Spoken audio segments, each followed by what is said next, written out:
Hello there. Don't have a good day.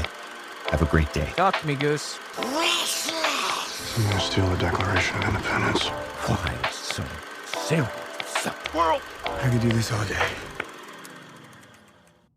Are you watching closely?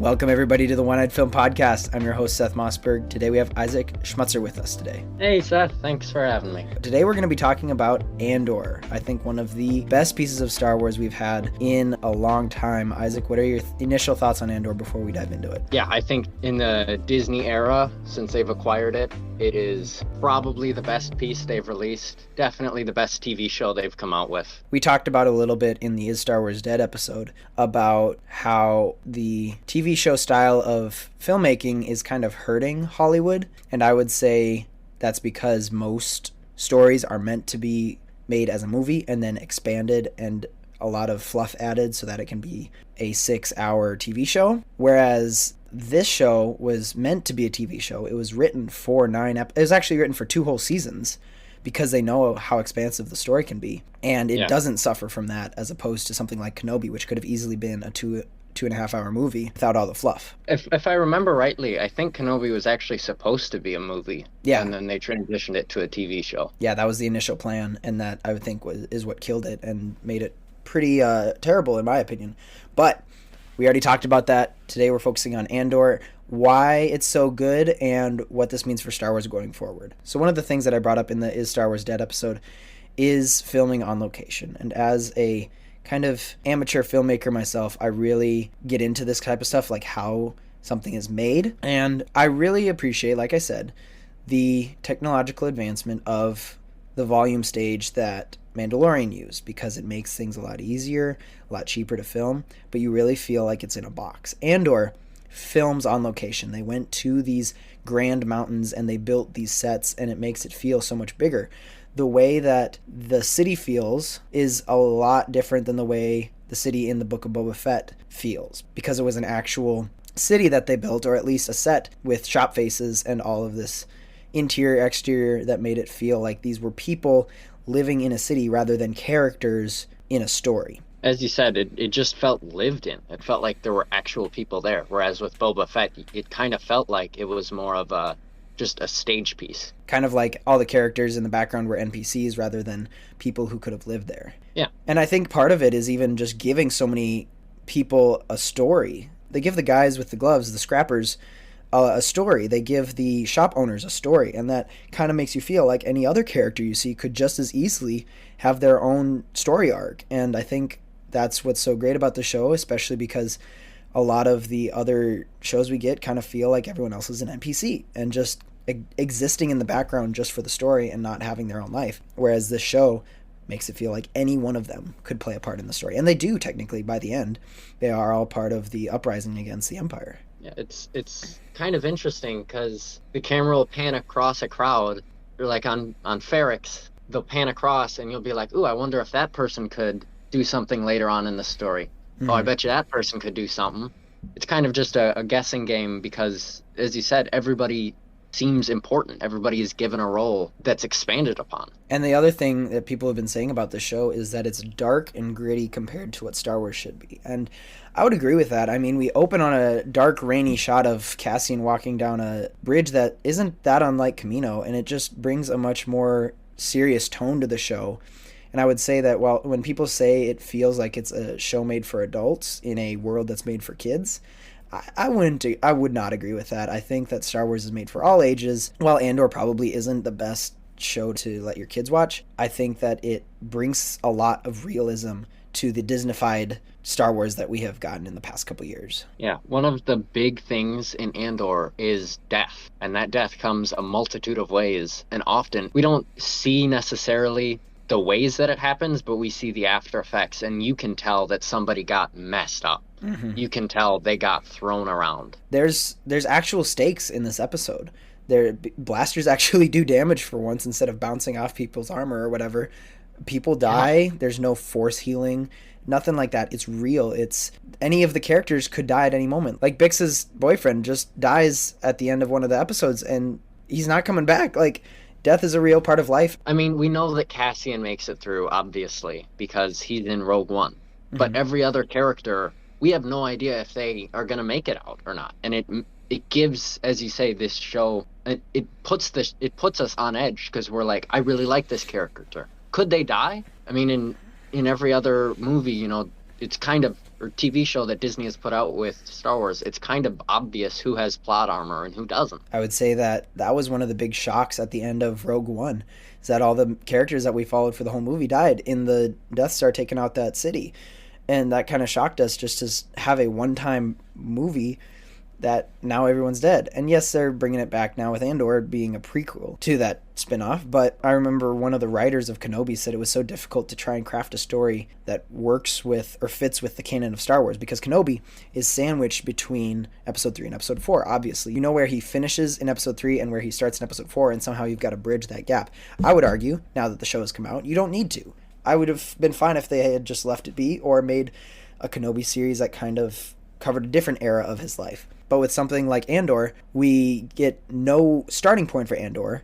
We just have an end point, and we know very little about him, that he is a part of the rebellion, and that's about it. Him and Mon Mothma are really the only characters that we know where they end up, and it's with the rebellion, and they have very little backstory, and they're filling that in now, and I think that does wonders for the character and for the story, is creating an A point that then bridges to the B point that is already very vague. I mean, I understand this is about Andor, but I want to rewind to what you said about Kenobi real quick. I genuinely liked, not the series, but there's a book called Kenobi that came out. I believe it's still canon, but it describes what his life is like on Tatooine. And I liked that so much better than what the show was. I mean, he got into the nitty gritty.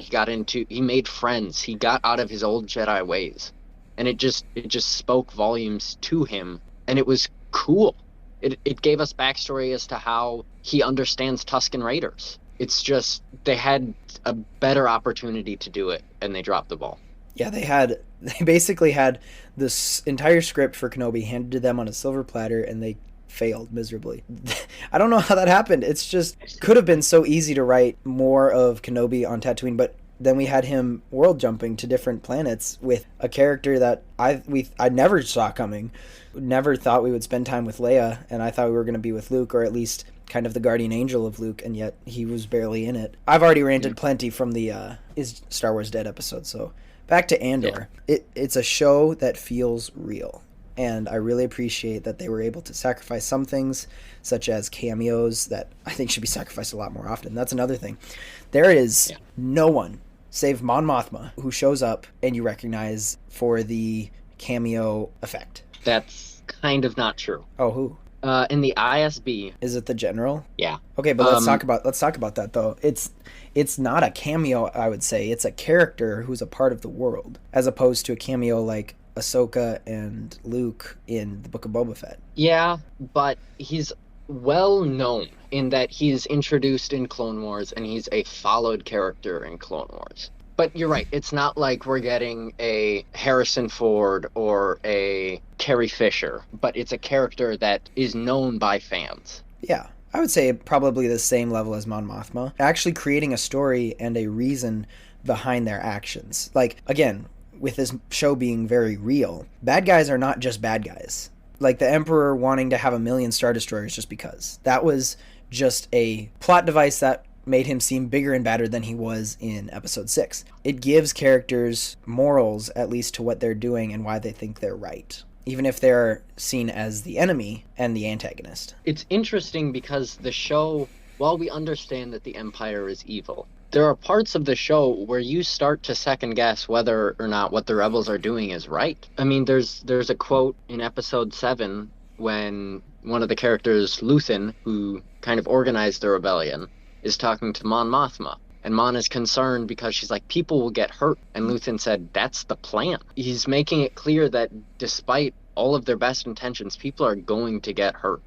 It's just the very nature of it. And it makes you second guess as to whether or not you're fine with that. And I would say, in the grand scheme of things, yes, because you understand all the bad things that the Empire is doing. But you also understand that not everyone on the rebellion side is innocent and wanting the best for everyone, because Luthen, I think, struggles from seeing people as pawns rather than friends, and Mon Mothma sees them as friends instead of pawns. And Andor just sees everyone as kind of a way to get what he wants. It, again, gives the characters reasons for believing why they believe. Yeah. And you're talking about Luthen seeing people as pawns, and he's got a monologue later on in the series, but we can get to that when we Oh, we will. get Oh, we will. it's possibly the best monologue I've ever heard in Star Wars. One thing I wanted to bring up is, what is Star Wars? And why do people say this doesn't feel like Star Wars? Because the real reason people say that is just because they don't see a lightsaber for the entire show. Yeah. Except for, Luthen's ship, but that was something special. Why is Star Wars only lightsabers and bounty hunters and all that? And why can't this story that's kind of its own separate thing that is in the Star Wars universe, why can't that be a part of it? Is Star Wars a style or is it a story? So I'm a huge Star Wars fan. I absolutely love the franchise. One of the things I will say, though, is especially with Disney buying Lucasfilm out, it feels like Disney has reinforced that idea of, if it's not a lightsaber, it's not Star Wars. They want people to come for the experience of,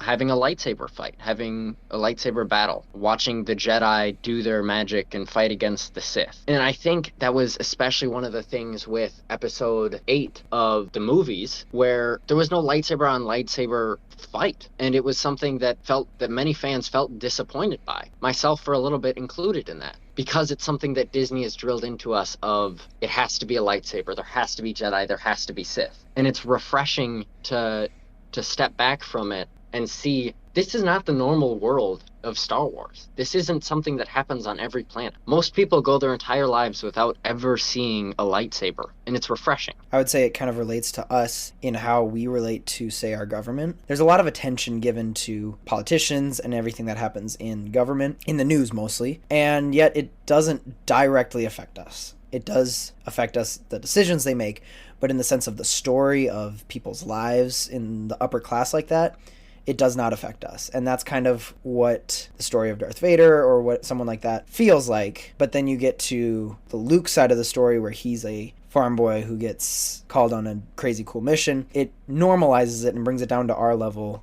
our everyday person type of level, and it resonates with us like that. Yeah, it's something that I've noticed, and I'm sure other people have noticed a lot with a lot of films, is they take the ordinary average Joe because it's something people can relate to. And that's why I think I mentioned in the Is Star Wars Dead episode, Star Trek feels different, is because it's all meant to be pristine and clean, and Star Wars is meant to be dirty and thrown together pieces of scrap and all that. It makes us feel something different when everything's not new and shiny like Star Trek. Yeah. So episode 1 starts off with Cassian on the planet of Preox Morlana, rainy planet, as Seth mentioned. And he's searching for his sister, but when he finds he can't really get any information on her, he starts leaving, where he gets held up and kind of shaken down by a pair of security guards. And he ends up killing both of them, one by accident, one kind of by cold blood. Yeah, this opening scene really tells a lot about the direction the story is going. One, I thought that we were kind of going to be spending the whole time with him searching for his sister. That kind of died off after the flashbacks ended for his past. It kind of dies off after episode 3 when we don't really come back to it or listen to it. I'm sure we'll come back to it in season 2, otherwise they wouldn't have set it up so prominently. But then even earlier than that, when we open on a planet we don't know anything about, usually a normal feel for Star Wars is to be like, oh, I know that place, or that's a familiar planet. Yes, it looks like Kamino, but it's something different. It's a new place that they're world building. And it's not one that we visit very often afterward. I don't think at all. I think he knows that this is the place he could get information, and he's really disappointed that he doesn't find it. But then when he's trying to leave and he gets shaken up by the guards, and I've had the same feeling as most other people when he ended up shooting both of them. This is a different story. Already we talked about death and how it's so prevalent in the show that Disney usually wouldn't let something like that happen. And that's why I think Tony Gilroy knows that he's kind of pushing the limits of his luck for this. Yeah. And it's going to be interesting how it plays out in season 2, because we already know, and we'll talk about this in a little bit, Disney does not really like Andor because it's hiding it on its main page. We'll talk about that in a little bit. But Interesting. You talked about Tony Gilroy, and one thing I will mention about him is when he was approached to write this series, it was an interesting approach because he was not a nostalgic Star Wars fan. So a lot of the things that we see, and I think that might be why this series is so refreshing, is because he's not like Dave Filoni, who is a huge Star Wars fan, and he's throwing in references left and right. Tony Gilroy was more of a Star Trek guy, I believe. So it's nice that we're not having to work, or we're not being force-fed references and quotes to distract us from a bad story. In this case, it's the opposite, where we're being given a good story, and now people are complaining that there's no cameos or references. We're impossible to please. I think people need to grow up and realize that not everything needs to be Disneyfied with, Marvel connecting all their movies and Star Wars referencing other characters all the time. A good movie or show can just be good on its own, and we've been indoctrinated to think that we need some assurance that this is actually something we want and connects to the other thing we like. So then once he gets to Ferrix, we get this feeling of the workman's life. And this friend that he has, Brasso, is a scrapper out in the yard. You can already tell that they're good friends just because of the way they talk to each other. But Brasso is like in the middle of his workday, and Andor interrupts him. And then, later he goes and talks to Bix, who is running the store with her boyfriend. And it really grounds the show in how these people work. And then a little bit further in the episode, you have the guy who rings the bell in the tower telling us that the workday is over. That's just a little... I would say it's a little attention to detail, but it's a big part of the episode just because so much attention is put on it. It could have been just a background thing, but the way they focus on just this guy and his one job to go and ring the bell at the end of the workday, again, grounds the story. And one interesting thing about that guy is he's given an official title. He's given the title of Time Grappler. Ooh. Yeah, mysterious. But yeah, it's just something that is a part of everyday life on Ferrix. And it's something that we're introduced to and we spend time developing and focusing on. Like I said before, we know that Cassian is going to end up with the rebellion. So yes, there is some character development to do to a certain point, to the point B. And they do it well because when you're part of the rebellion, you kind of have to look out for everyone. Whereas right now, he's very obviously looking out for himself and willing to sacrifice others for that. So yeah, I would say that is good character development to create a point A that very nicely transitions into point B, and we haven't even gotten to that part. Like by the end of season 1, we have not gotten to point B, knowing that there's more story to be told besides just the showrunners telling us that there's going to be season 2. We do meet on Ferrix the brand new droid that I'm sure will be making Disney millions of dollars from sales, named B2EMO. He's a cute little, would you call him like kind of looks like a trash can? Yeah, or a little coffee table. He's really cute. Table. That's more of it. He's almost like an RC car that you just have around. An RC coffee table. I saw a headline that says, "We root for no one except for B2MO" in episode 1, because we're kind of realizing that everyone's kind of a jerk except B2MO. He's really cute, and I think that is something Star Wars has realized is a real moneymaker, is the toys they can make from droids and the connection we make. And we'll see this, I believe, in episode 2 during the flashbacks, but his original state where he was less chipped up and scratched up and without his stutter and just more wholesome. He's a very cute droid. I love the design. I really appreciate when they can create something new that we all love. I think of BB-8, even though the sequels were not well received, I do appreciate BB-8's design where they turned him into a rolling droid. I mean, that's just a cool design for a droid, and I appreciate different styles that they make for these droids that kind of have their own place in each part of the universe. Yeah, and I think part of why BB-8 could have been so unique and well loved is up to that point we had R2-D2 and those style of R2 units where you can kind of tell that's just like an obvious, like from the filmmaking perspective, it's obvious that's just a robot or somebody's, you got some tiny kid or something inside of that moving the legs and stuff.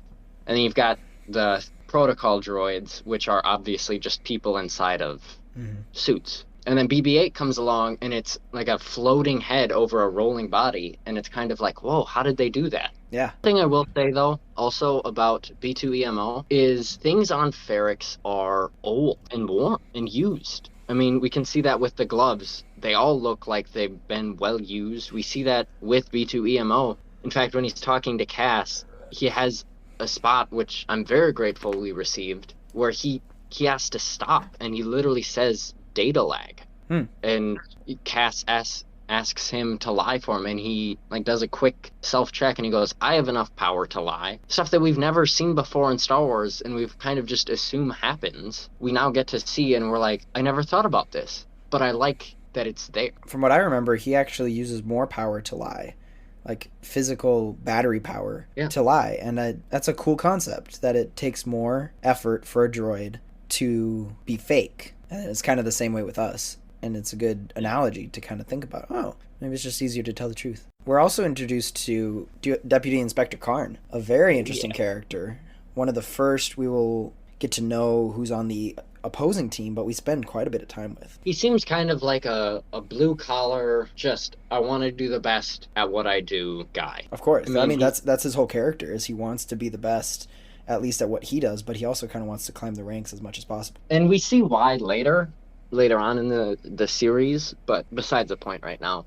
I mean, he literally says, I spent all night writing up this report for you, and he tailored his uniform. He just seems like somebody who wants attention drawn to him, and as he said, wants to move up the ladder by being the best he can. Yeah, by being the best he can be. And I think that kind of gets him in trouble in a couple episodes, but we'll get there in a little bit. Oh, for sure. We receive throughout the episode and throughout these first 3 episodes flashbacks of Cassian on a planet called Kenari, where he grew up. And one of the interesting things about those flashbacks is there are no adults in them. It's all kids ranging from what looks like age 10, 11 to 18, 19.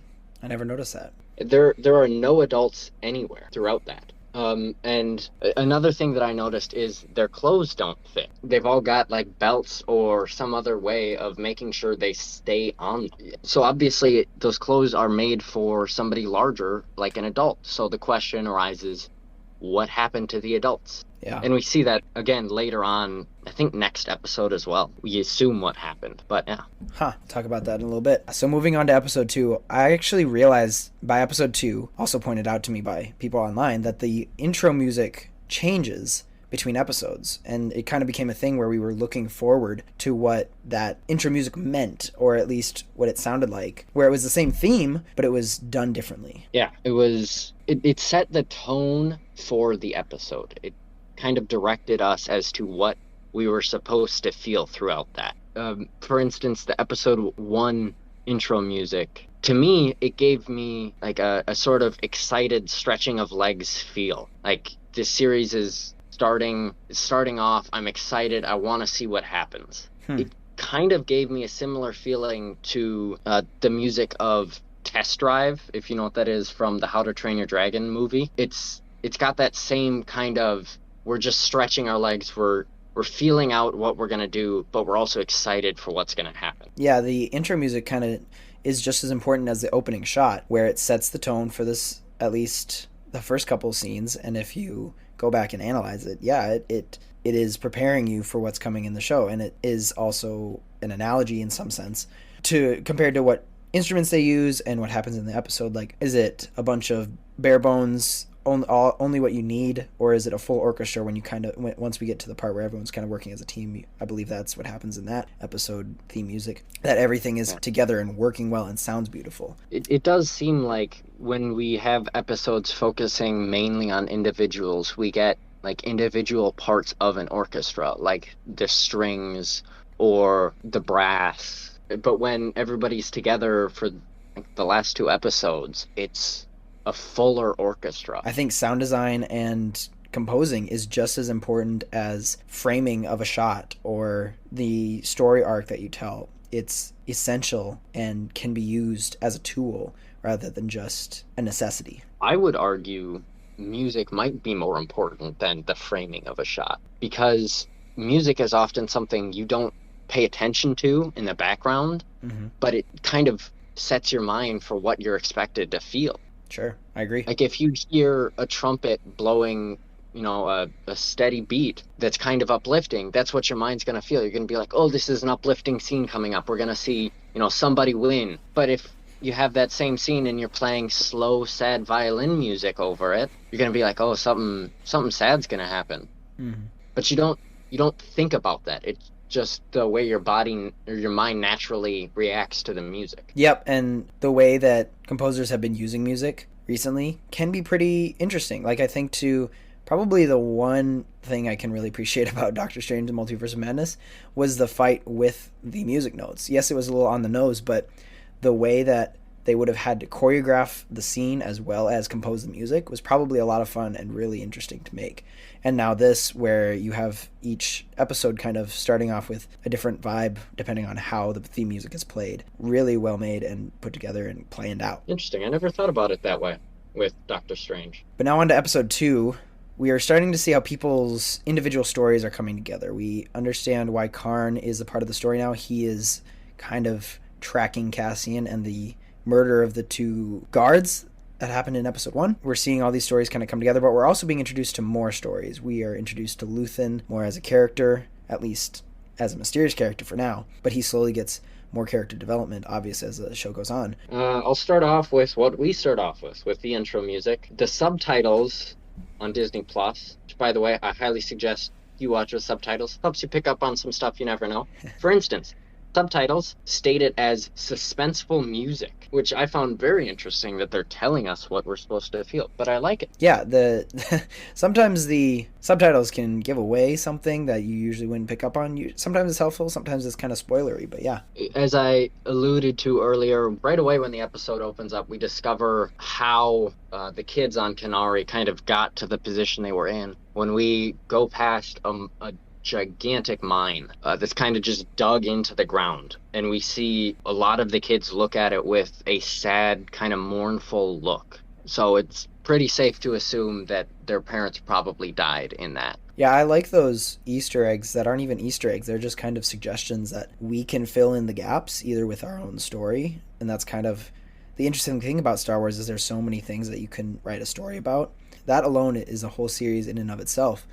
That could be really interesting to delve into, like what happened to the parents of these kids. And I mean, it's pretty obvious that they were put to work, but why and how and what happened to them? And was this the Empire, or was this some rogue leaders who needed money from mining and all that? Probably a good idea to mention, I don't think we have up to this point, but the kids on Kenari are walking after a downed ship that they saw as sort of like an expedition to see what's going on. And that's why they pass by that mine. Cyril Karn throws out kind of an APB on, they don't have a name yet, but on a man from Kenari, because that's what Cassian asked about. Nobody really puts 2 and 2 together, but one thing I will say is Bix sees the message about a man from Kenari. She's aware that's Cassian, and she kind of runs out to tell Cassian that people are looking for him. And then when her boyfriend walks in and looks at the same screen she was looking at, that is the first time we have seen Aurebesh, the spelling language that is used in Star Wars, translated for us. Most other times the Aurebesh is just there for fans to translate later. And it usually, I mean, it's a perfect translation if you take time to go through each movies where you see Aurebesh. Most of them translate to something in English, but yes, that is interesting that they would keep the Aurebesh, but it was a plot point that we need to know, so they translate it for us. Tim, Bix's boyfriend, later turns Cassian in because he's drunk, and as sometimes happens, drunk people think stuff that doesn't actually happen. Not even just drunk people. Normal people think stuff is going on that isn't actually going on. He overreacts, turns Cassian in, and Cyril Karn and a new character we're introduced to, Lieutenant Moss, come after Cassian with, I will have to say, seems like an overkill amount of guards. Yeah, this is only a little double homicide, and they bring out half their men for this for some reason. I don't know what their thought was. Maybe they just thought that he was more dangerous than he actually is, maybe because of his connection to Kenari, but it is interesting how many men they bring out for just one guy.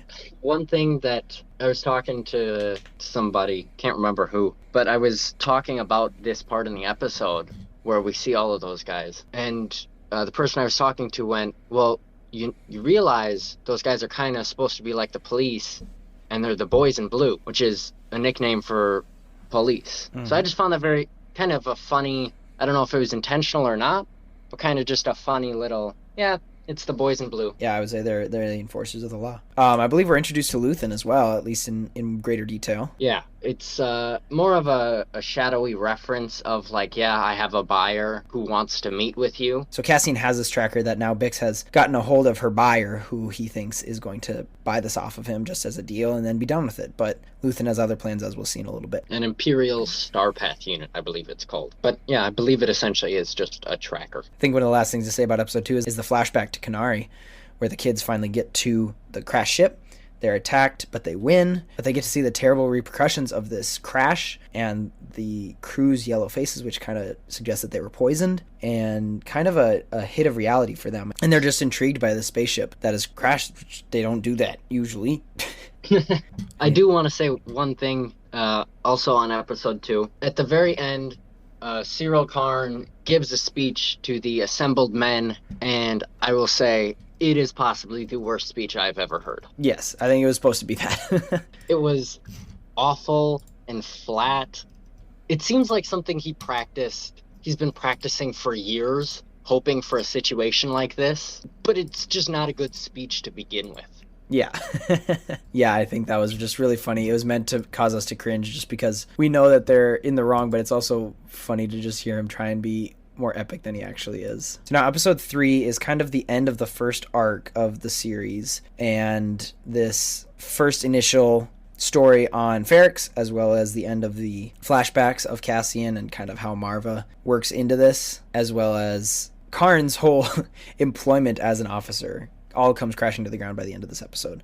Yeah, his career comes down in a flaming heap of metal. But I would also say that Luthen's appearance and involvement in this episode sets up, obviously, future arcs and the rest of the story. But this is probably the first episode of the next arc. Even though I would want to say it's episode 4, it's definitely episode 3, where Luthen is talking to Cassian, getting in his head about why he wants to fight the Empire and why they think it's so bad. Yeah, I can kind of agree with that.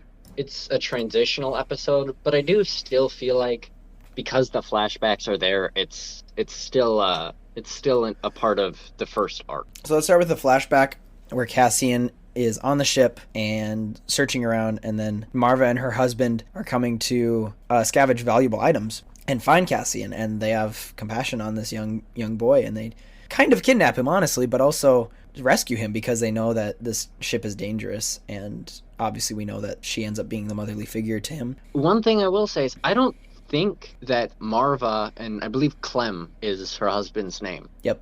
I don't believe they were fully on the right side of the law with this one. The way that they say it makes me think they started this. Interesting. I mean, they're talking about how they have only a certain amount of time before the Republic comes to investigate this, and they need to get out of here. They can only take what they can carry. It seems like they were the ones that caused this. Or at least they know more than they should. Yeah. They're not in the same position as the kids where they see a ship go down and they go to scope it out. They definitely had more knowledge in either causing it or just knew that it would happen. I don't want to jump ahead too far, but as the flashbacks kind of intersperse throughout the episode, we end the episode with Cassian on a ship being taken to a new life, both in the flashback with Marva bringing him kind of as her new son, but also, spoiler alert, at the end of episode 3, Cassian is going with Luthen to start a new life, kind of pivoting his trajectory in life and doing something different. And the way they cut the scenes back and forth show us that there is a parallel between the two. They're riding off into the sunset on both of them. Literally. Yes, literally. Yeah, and usually that's at the end of a movie. Usually you think of that as like a Western movie where a cowboy gets the girl and they ride off into the sunset. And that's where that phrase comes from. But yes, Cassian is literally riding into the sunset on a ship to a new life, a new direction that his life is going. But backing up a little bit, Cassian finally meets his buyer, who he thinks is just a normal purchaser of black market goods that he has managed to get. And this Starpath unit is funny because Luthen knows that he doesn't actually want it. I believe it plays a later role in a future episode. But Cassian is so focused on this gimmick, this MacGuffin, and he doesn't really get until later that Luthen was only testing him, and is testing him kind of this whole episode. First, he obviously meets him to quote-unquote sell the Starpath unit, but then when they start talking, Luthen is getting into his head. And Luthen is asking a lot of questions, but it's pretty obvious that he knows the answer and wants to lead Cassian to that answer rather than actually wondering what the answer is. I believe he says it's either later this episode or the next episode. He tells Cassian it was never about the Starpath unit. It was always about you. Mm-hmm. And obviously Luthen has done research on him. We discover that in this episode. Luthen knows more than he ever should about Cassian and his backstory. This was the one scene that they released before the show actually dropped, and this was starting to get people riled up about this because it was good dialogue. It was a good back and forth between the two that made it feel different. And especially when Cassian was talking to him and Luthen's like, "How did you do it?" And Cassian goes, What, to steal from the Empire? What do you need? A uniform, some dirty hands, and an Imperial toolkit. They're so proud of themselves, they don't even care. They're so fat and satisfied, they can't imagine it. Can't imagine what? That someone like me would ever get inside their house, walk their floors, spit in their food, take their gear. and I think that people resonated with that because that's exactly what happened in the first Star Wars movie ever, is when Luke and Han dressed up as stormtroopers and just walked right in. Like, as much as the Empire is a massive government authority, they are really disunified in how they operate, and Cassian has seen this and used it to his advantage. Like, it's not so much a fix for A New Hope, saying that Luke and Han could just walk in as stormtroopers, but it's an explanation, and a really good one at that, and how the Empire is so haughty that they wouldn't check even a simple stormtrooper, or in Cassian's case, a simple worker who can take whatever he wants if you just walk right in. Yeah, Luthen asked Cassian, and he actually paid Cassian for the information on how to walk in, and Cassian seems to tell Luthen with an air of like, it's ridiculous how easy it is. Like, this isn't worth, I think it was like 1,000 credits. This is information that's cheaper than that. Anyone could do it. And Luthen is not only testing him to see that he can steal something because he's recruiting him for this heist, but also seeing his mindset of if he's ready to take these risks and is strong enough mentally to go up against the Empire. Yeah, throughout this entire conversation, as you said, it's obvious that Luthen is steering him towards an answer.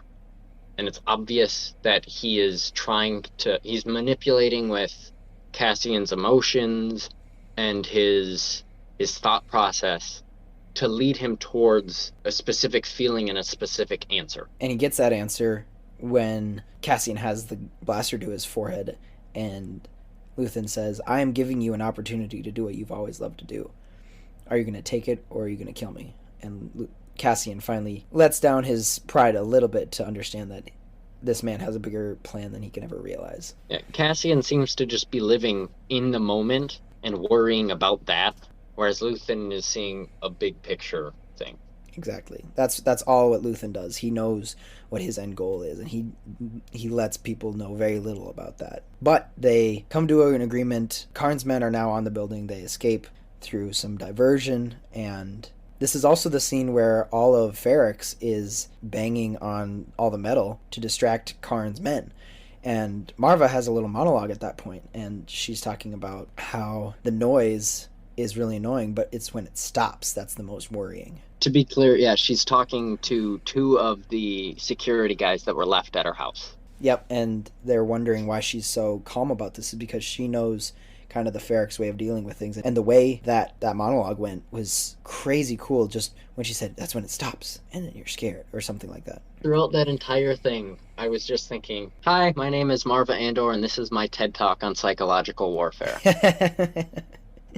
yeah, she's been in the thick of it for a while, and she understands. She's like, "This is my time to shine."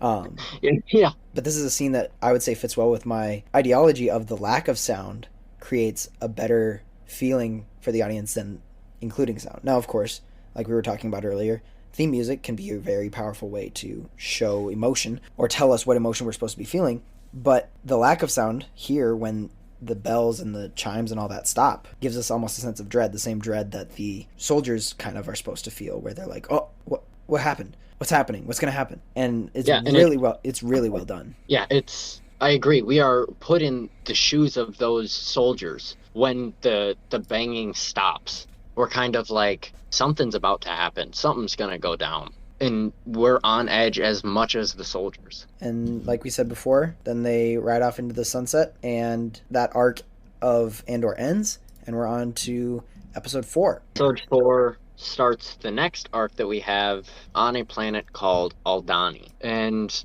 it's here that Luthen really recruits Cassian for a job to help him out. In this arc, we are also introduced to Dedra Meero, who is kind of the epitome of understanding why the quote-unquote bad guys do what they do.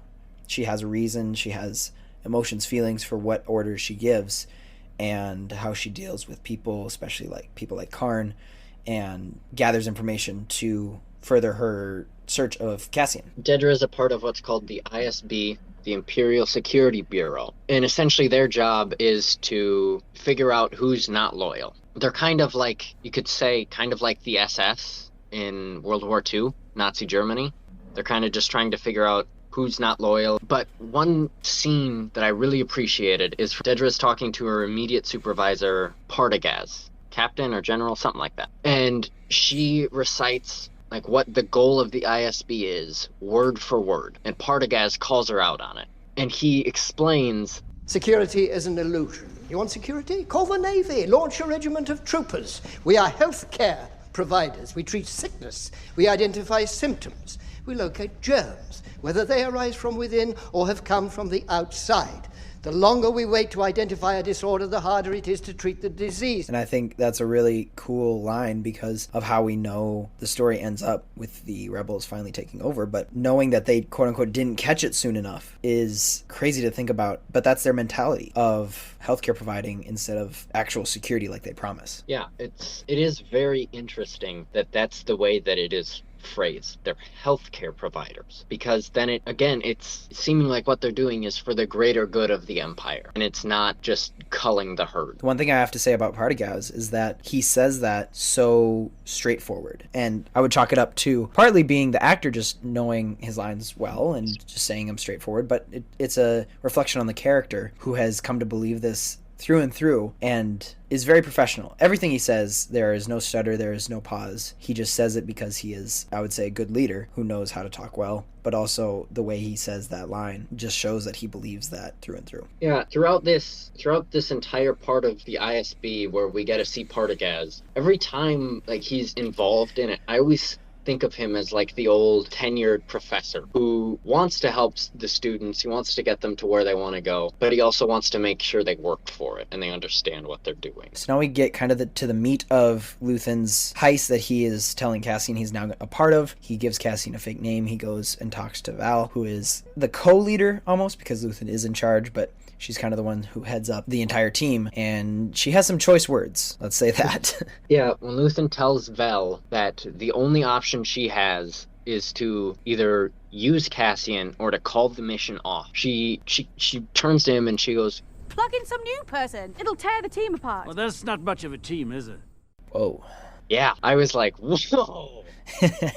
Wise words from Luthen. Yeah, as much as a team is made up of people who trust each other, the inclusion of somebody else should always be a possibility, because sometimes there is somebody else that you need, just like was shown in the show. It is interesting to see how committed they are to this heist, because they know how much work they've put into it, and we learn a little bit more further into the episode. And it's the anticipation they're building, both this episode and the next, of what this heist is going to be like, because a lot of what happens in modern movies is that they just skip over it. That we could have had, let's say, Kenobi, because we love to hate on Kenobi. We could have had a cool heist scene where he figures out how to secretly get into Fortress Inquisitorius, and instead we just get a couple seconds showing that he swims up through the underwater hole. But the way that they actually show that they're planning this and it's actually going to happen is intriguing, to show that not only do they have a plan, but we get to see it, and we're not just going to skip ahead and learn that it happened and they don't get to show us. I think a good show writer will show us how it happened rather than just telling us that it happened. At one point when Vel is walking Cassian back to the camp where all the rest of the members of the group are, we get to see, well, this is another one of those scenes where they are in the live action place. They're walking on the side of a mountain. I believe it's in Scotland. And they're walking along the side of a mountain, and there's a river running beneath them. And Cass turns to Vel and he says, "Shh, quiet, listen." And Val hears the distinctive sound of a TIE fighter. And she's like, "Quick, hide." And they hide, and we see the TIE fighter come up and over the side of the mountain and scream through like the valley where the river is. And you see the water fly up everywhere, and it is so good. Yeah, it's one of those scenes where you realize that it's an actual place, and then we're reminded that it's supposed to not be an actual place. It's supposed to be in their world. It's like how I have always said that Endor looks like Minnesota just because there's a lot of pine trees everywhere and it looks like the wilderness, but then you get the Millennium Falcon flying overhead and you realize that, oh yeah, this is Star Wars. It's letting you know that it's real, but it's not your real. Before we get to Mon Mothma, we get Cyril again. And he gets to go visit home and see his, I don't know, Italian mother? I don't know. I don't know. She can't be Italian. Italy doesn't exist in Star Wars. You're right. She has a very Italian manner of treating him. Yes, she's very caring, but also very blunt with him, and doesn't really respect his privacy. Nope. Yeah, it's interesting to see that we're going to keep up with him even after he got fired. We're showing that he's still going to play a role in the story, even though he doesn't have the same position he had. And that makes it interesting because we get to follow somebody who, as you said, we thought their story was done. We thought their time was done in the series. But it's exciting to follow them and see, nope, it's not actually done yet. Before we move on to episode 5, we get to meet Mon Mothma, played by Genevieve O'Reilly, who I think has done a great job with the character. Obviously, the original actress who played her in A New Hope can't play her anymore because she's older, but I believe that she portrays a young Mon Mothma really well in the political side of her before she goes to the rebellion. And this kind of turmoil that she has while she's trying to be loyal to the rebellion while also putting on a front to be in the Senate. I think she does a fantastic job with it. Yeah. And we see Mon Mothma visiting an antique shop, which we learn is Luthen's other life, his real life, not real life. It's got you guessing, doesn't it? It does, yeah.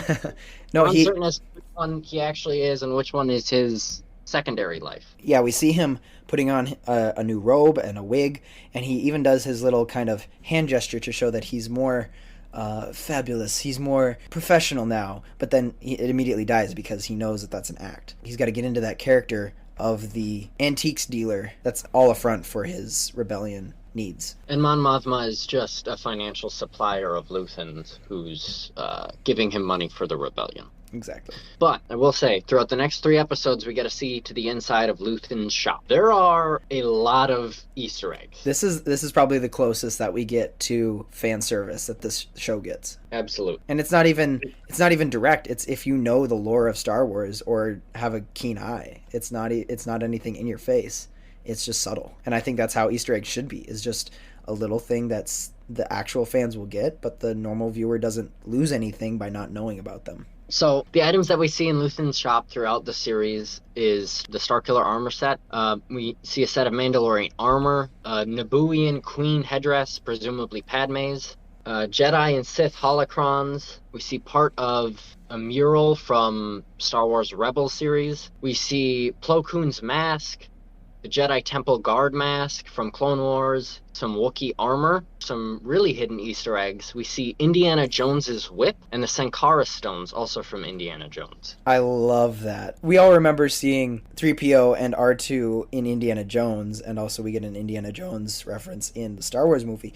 And now we see that it's still continuing. Even though George Lucas has no say in the series anymore, this is a bigger meta reference to just the relationship they used to have. And it's so nice. It's almost like the E.T. reference in the prequels where you wonder if maybe, just maybe, they are in the same universe as we are.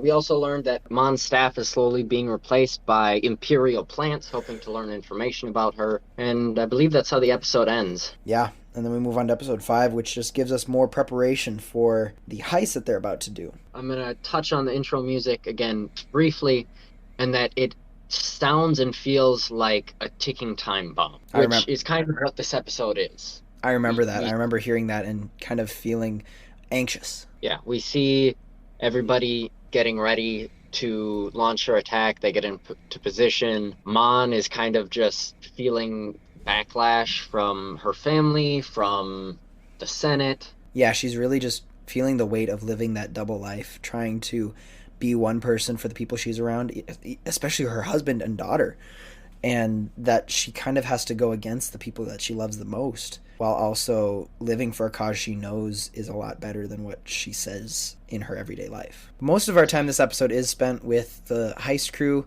getting ready and training and kind of talking about life. I think that is the focus of this episode, talking about why they're doing what they're doing, Skeen and his snooping into Cassian and his life, and then also Nemec, who wrote a manifesto, and that is really interesting. We can see that this team is really kind of a ragtag group, but also that they are highly trained and ready to do the jobs that they were hired for. You have the one guy who's currently working for the base that they are infiltrating, and this is kind of a reflection of Mon's character, who is living a double life, for one for the Empire, one for the Rebellion, and he's struggling too. He's like, this is kind of difficult for me to do this. I'm having people kind of check me out, and it's making me uneasy, but he's got to keep going. The heist is only a couple days away. Skeen is shady character. I think that's the point. But what's interesting about this is that we're told to trust him, and by the end of episode 6, it's shown that he is not worthy of our trust. It's a catch-22 that's pulled on us, the audience, as well as Cassian. Yeah, so the group for the Aldani mission is Vel, who's the leader, Cinta, Nemec, who seems like the kid who's all in on it, Skeen, who's the shady one, Teramin, who is the guy living the double life as an Imperial officer, and Gorn, who is, we're told, an ex-stormtrooper. This is interesting because it's pretty obvious that the ex-stormtrooper arc has been done before with Finn, and it was one of Lucas's initial thoughts and plans for the sequels before that he sold to Disney, and now we get almost a third variation that is pretty interesting. Yeah, it is very interesting. Oh, sorry. I believe I mixed the two up.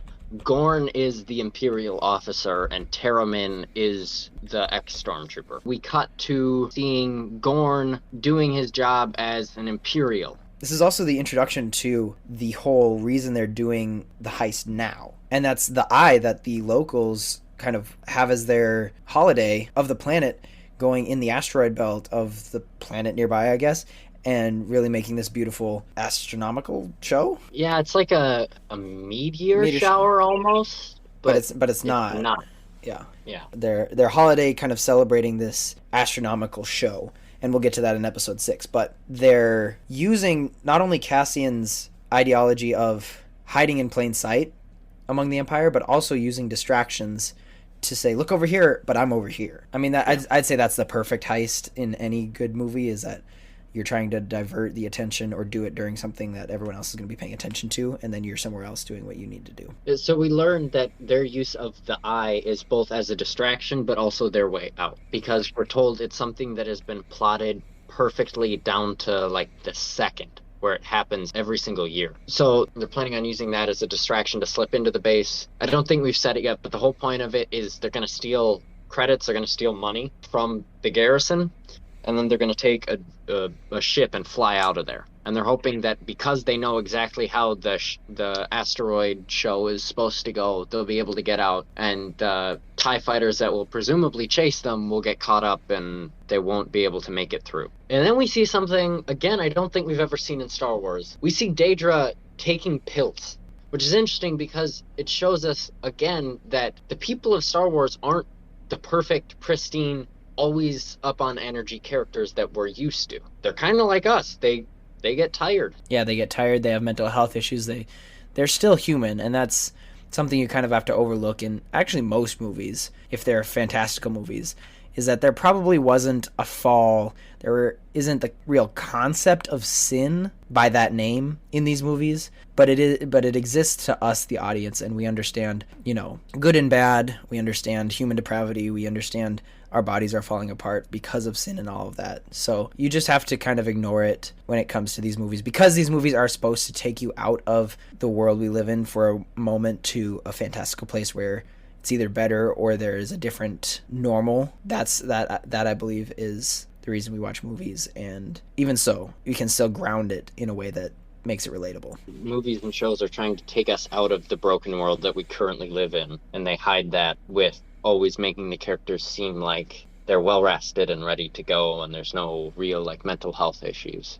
Yeah, I almost wonder if that's why people have responded negatively to this, is because they're almost reminded of their own personal life while watching this, in that as movies and shows are supposed to take us out of our world, as it grounds this show in sort of a more realistic world, it's reminding us that this could really happen, and it is almost depressing to some people, I guess, and that's why they're opposed to this, where it's not fantastical to the point where you just forget about things like eating. There's a lot of I don't want to say there's a lot of eating, but we're reminded that characters have to eat sometimes, and usually that's a little thing that I sometimes think about, is like, when do they eat? When did these characters eat? How do they eat? Just because they're off doing these things all day long, when did they stop at McDonald's and grab something? Yeah. We don't usually think about that, and this movie is really bringing it back to the essentials of humanity, even though humanity is a thing for us, not for these Star Wars characters. It's a necessity type story where they need to eat, they need to live, they need to travel, all that stuff. All right, as we end kind of the second arc of the episodes,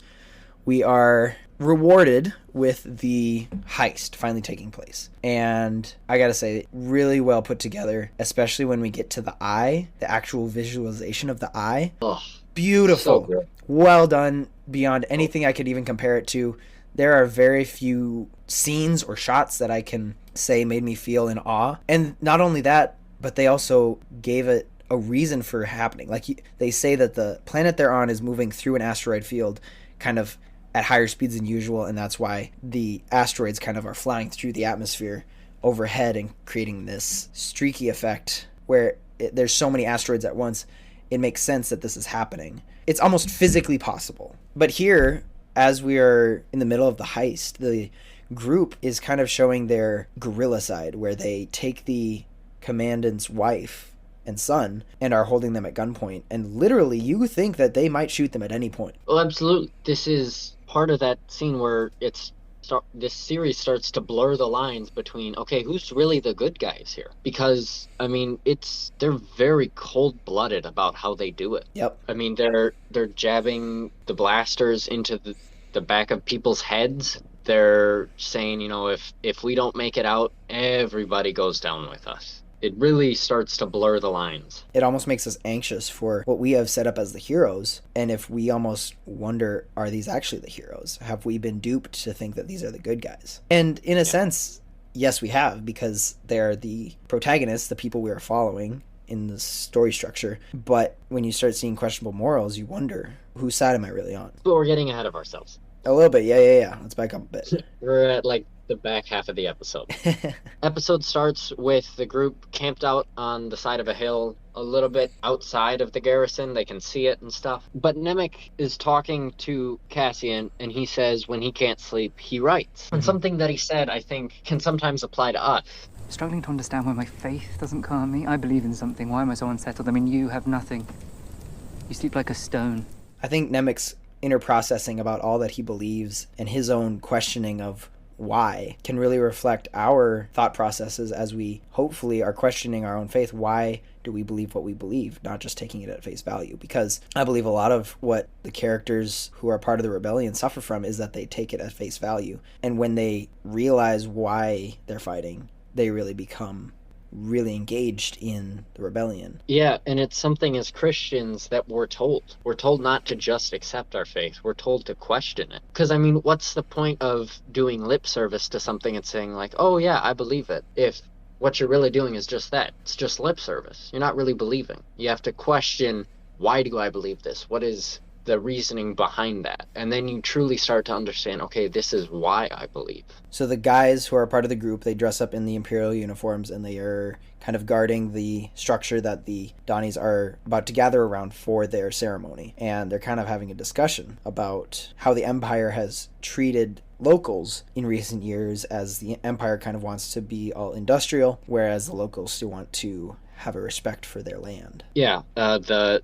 commandant, it says something about this that's interesting. He says, we found the best way to steer them as we'd like is to offer alternatives.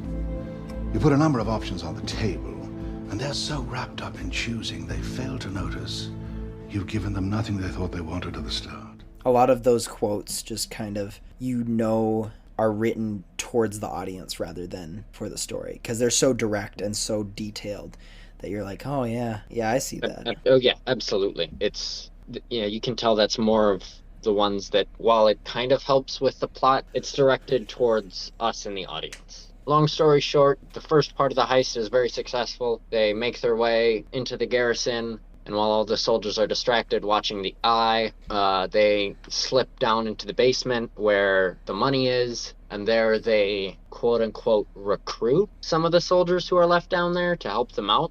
Recruit is not the right word for it, because it's more of forced to do it at gunpoint.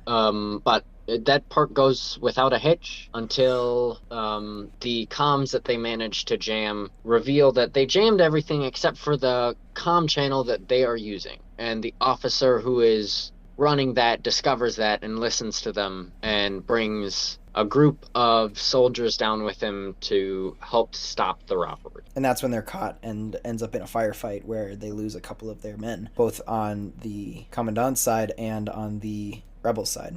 Yeah, and this is especially where we really start to see the fact that blasters genuinely do damage to people. Because in previous installments, it almost feels like you can get hit a couple times in your plastic armor, be fine. Whereas now you take one body shot and you're done. Yeah, people are flipping over railings and getting blown backwards. It's brutal. Yeah, it is. But throughout all of this, they managed to open up the vault and load up a bunch of the credits so that they can take off with it and steal it. I believe the number we're given is over 80 million credits they stole. Wow. Yeah.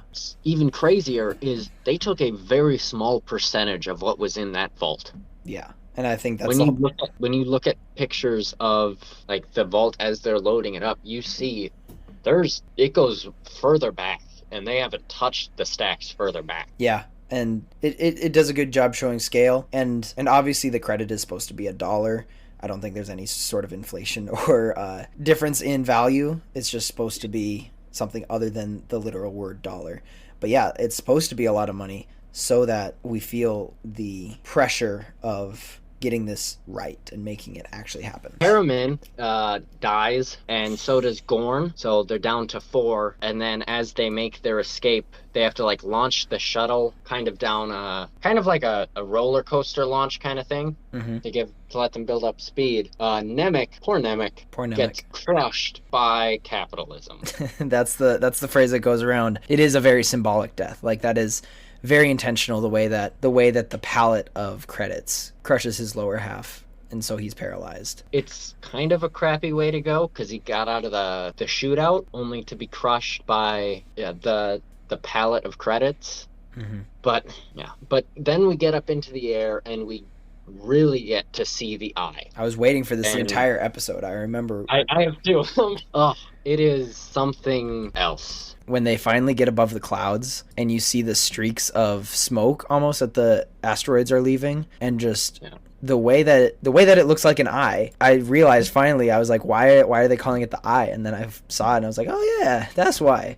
But it's so beautiful. It's almost like the Northern Lights times 10. Yeah, it's like the Northern Lights if you separated if you separated the colors into thousands of tiny little micro meteors or whatever and threw them through the atmosphere. Oh, it is so gorgeous. That was the wow moment of this show, was the eye, and they knew that they had to nail that, and I think they did a great job. Yeah, absolutely. And we see that throughout the episode as a group of TIE fighters get scrambled, as they make their escape and everything. The eye is just continuously going on throughout it. It's a big contrast between something beautiful and natural that's happening and everyone's wowing at, and then the intensity and the loss that we feel during the heist. After getting crushed, Nemec is actually alive, but fading fast. But they need him in order to make their escape, because, as mentioned, the eye is just a bunch of tiny little asteroids flying through the atmosphere, and those asteroids blow ships up, as we see from the TIE fighters. There are 3 TIEs that go after them, and all 3 get blown up by the eye. I gotta interject really quick. Another thing, we've been talking about a grounded show and making it feel real. There's a shot of a TIE pilot climbing into his ship and then it launching. We think of them mostly as just faceless antagonists, and that shot, again, makes it feel real. as the TIE pilot climbs down into his ship. Yeah. We don't typically get to see that part of the process of them just hopping in and going. But Nemec needs to give them certain coordinates, I believe, so that they can have the right angle of going out and escaping the eye, whereas all the other ships don't have those numbers and they get lost in the asteroid field. So they inject Nemec with what I assume is just like literal adrenaline, and it's enough to keep him stable for the time being, calls out instructions, and they get out and they survive. But they realize that Nemec is very seriously injured, but they know of a doctor, and so they're going to take him to the doctor. The doctor operates on Nemec as best he can. He's got 4 hands, so I guess presumably it makes life a little bit easier being a doctor that way. But while Vel and Nemec are in the operating room with Dr. Quadpaw, Skeen and Andor are sitting outside talking about whether or not they think Nemec will survive. Yeah, and Skeen kind of gives him an ultimatum saying that they could dip right now. And Cassian is in a weird position where he understands Skeen's position and understands that it's wrong, but he's also still selfish and wants it for himself. But we get kind of like a Solo-esque stare down, and while Skeen is distracted, Cassian again just shoots him. It's almost cold blood, because Skeen doesn't have a chance to pull his own blaster out. He's defenseless. Yeah, Cassian is really ready to kill whenever he can, whenever it suits him best. And it just hits you like a ton of bricks. Again, should we really be rooting for him if he's this quick to make a decision to end someone's life? And after that irreparable action, Cassian walks in right after Nemec dies and kind of holds up the doctor and Vel. He tells Vel he's only taking the money that he was promised, and he borrows a ship from the doctor.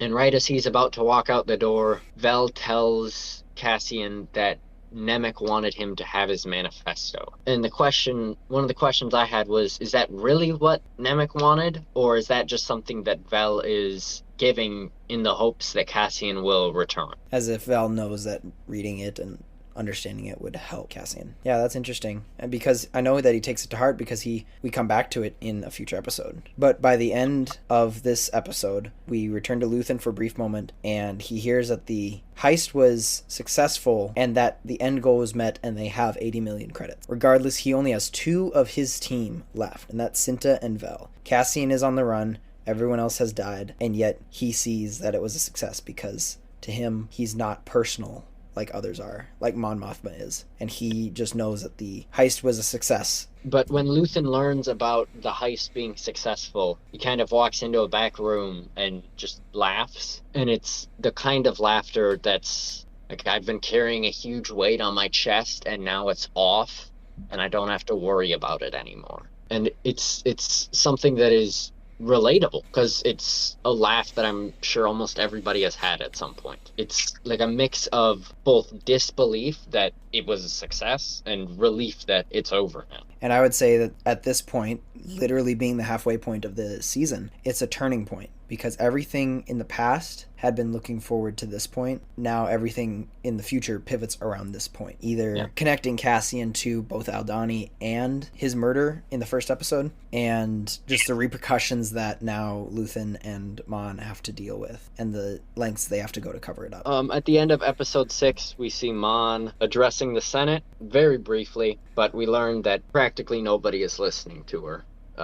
People are kind of just leaving once she starts talking, and we kind of get that understanding that Mon is kind of just viewed as just somebody who's there to be there. She's no longer a great senator. She's kind of the back burner person nobody cares about. I would say the one thing that we can take away from this show in general, as we've talked about, the common person getting so much attention in this show, is something that I would say is pulled from our history, and specifically biblical history, where God would choose the lowliest of lows in a person, someone who would not have been on the radar of any political government, and use them in his story for great things. And that's the whole point of movies, usually, if they follow a commoner, is that something big is going to happen. A movie would be really boring if we just followed somebody in their everyday life. there has to be something that puts a twist on it that makes us want to know about their story. Why are we watching this movie? What is different about real life that makes this interesting? Even if it's based on a true story, something happened in that true story that made it bigger than your average day on Earth. And to relate that to the Bible, God used commoners of that time to do great things for him. And that's why we have the stories that we do in the Bible. And I can't wait for one day when we get to heaven and we find out the commoners of these stories, like the Israelites who were faithful to God, what their perspective on the Exodus was, and all of these different stories that aren't recorded but definitely happened, and we will one day get to hear them, and that's gonna be so great. Yeah, this series does help remind us of that, and it's a reminder I think that a lot of people need. And that's God uses, yes, he does use big important people, the Billy Grahams of the world, but he also uses the common Joes, the ordinary people. I mean, he took a shepherd boy and made him king. He uses the ordinary people of the world to do great things. That's kind of his thing. He does that a lot, and the least of these will be the most among you. But with that, we're going to cut it short at episode 6. We are going to do a part 2 eventually. This is just a really long episode. We've been talking for a long time. I'm sorry if this is a longer episode than usual. This is our first time doing a TV show. It kind of takes a little bit longer than a movie, so I apologize if you are struggling to listen to a long episode, but there's a lot to talk about. Let us know your thoughts on Andor in our Discord, where you can join and have some good discussion. We talk as a community and we pose some interesting questions, so join us there. Follow us on Instagram, where I post some memes sometimes and have a fun time over there. And follow us wherever you're listening right now, and let your friends know that anywhere they listen to podcasts, they can listen to the show. I think your friends would really enjoy this, especially if they love movies as much as we do. We got some great things coming up. I look forward to hearing your guys' thoughts about Andor, about any of these episodes that we've talked about, and any of the other things that we talk about in the future on this podcast. So look forward to hearing your guys' thoughts about that. Yeah, and stay tuned for part 2 of Andor, where we will discuss episodes 7 through 12 and what we like about those. But until then, you guys have a great day. We love you. Peace. See you guys later.